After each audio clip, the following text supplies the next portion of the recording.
You may have heard about the Quran's idea of paradise being 72 virgins, and I promise I will come back to those virgins. But in fact, here in the Northwest, we're living very close to the real Quranic idea of paradise, defined 36 times as gardens watered by running streams. Since I live in a houseboat on the running stream of Lake Union, this makes perfect sense to me. But the thing is, how come it's news to most people? I know many well-intentioned non-Muslims who've begun reading the Quran but given up, disconcerted by its otherness. The historian Thomas Carlyle considered Muhammad one of the world's greatest heroes, yet even he called the Quran as toilsome reading as I ever undertook, a wearisome, confused jumble. Part of the problem, I think, is that we imagine that the Quran can be read as we usually read a book, as though we can curl up with it on a rainy afternoon with a bowl of popcorn within reach, as though God, and the Quran is entirely in the voice of God speaking to Muhammad, were just another author on the bestseller list. Yet the fact that so few people do actually read the Quran is precisely why it's so easy to quote. That is, to misquote. Phrases and snippets taken out of context in what I call the highlighter version, which is the one favored by both Muslim fundamentalists and anti-Muslim Islamophobes. So this past spring, as I was gearing up to begin writing a biography of Muhammad, I realized I needed to read the Quran properly as I could, that is. My Arabic's reduced by now to wielding a dictionary, so I took 4 well-known translations and decided to read them side by side, verse by verse, along with a transliteration and the original 7th century Arabic. Now, I did have an advantage. My last book was about the story behind the Shia-Sunni split, and for that I'd worked closely with the earliest Islamic histories, so I knew the events to which the Quran constantly refers, its frame of reference. I knew enough, that is, to know that I'd be a tourist in the Quran, an informed one, an experienced one even, but still an outsider, an agnostic Jew reading someone else's holy book. So I read slowly. I'd set aside 3 weeks for this project, and that, I think, is what is meant by hubris, because it turned out to be 3 months. I did resist the temptation to skip to the back where the shorter, more clearly mystical chapters are, but every time I thought I was beginning to get a handle on the Quran, that feeling of, I get it now, it'd slip away overnight, and I'd come back in the morning wondering if I wasn't lost in a strange land. And yet the terrain was very familiar.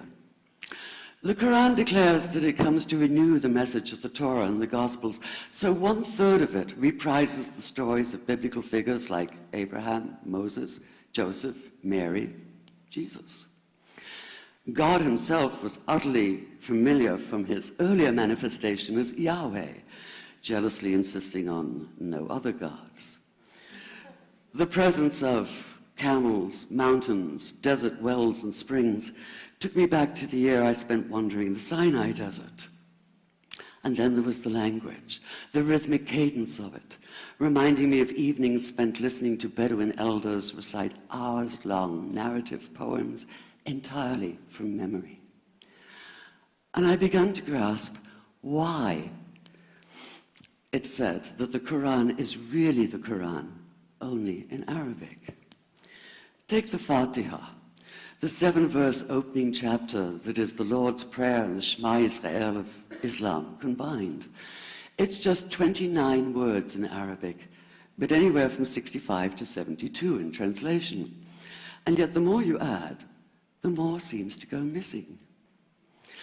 The Arabic has an incantatory, almost hypnotic quality that begs to be heard rather than read, felt more than analyzed.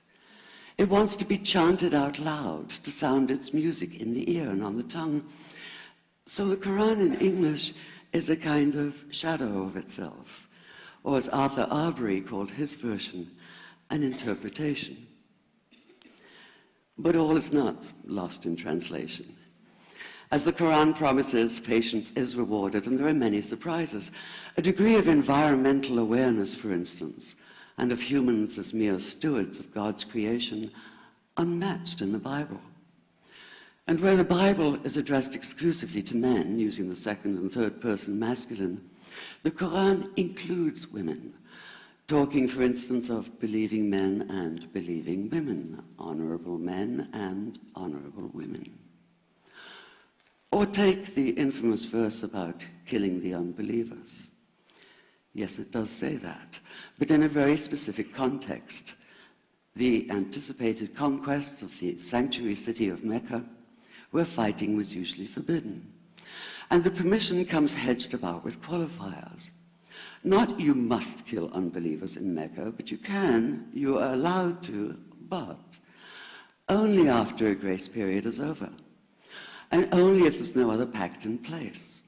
And only if they try to stop you getting to the Kaaba. And only if they attack you first. And even then, God is merciful, forgiveness is supreme, and so, essentially, better if you don't. This was perhaps the biggest surprise. How flexible the Quran is, at least in minds that are not fundamentally inflexible. Some of these verses are definite in meaning, it says, and others are ambiguous. The perverse at heart will seek out the ambiguities, trying to create discord by pinning down meanings of their own. Only God knows the true meaning. The phrase, God is subtle, appears again and again. And indeed, the whole of the Quran is far more subtle than most of us have been led to believe, as in, for instance, that little matter of virgins and paradise. Old-fashioned Orientalism comes into play here. The word used 4 times is huris, rendered as dark-eyed maidens with swelling breasts, or as fair, high-bosomed virgins. Yet all there is in the original Arabic is that one word, huris. Not a swelling breast or high bosom in sight.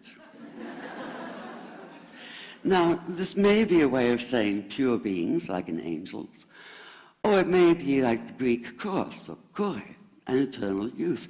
But the truth is, nobody really knows, and that's the point. Because the Quran is quite clear when it says that you will be a new creation in paradise, and that you will be recreated in a form unknown to you, which seems to me a far more appealing prospect than a virgin.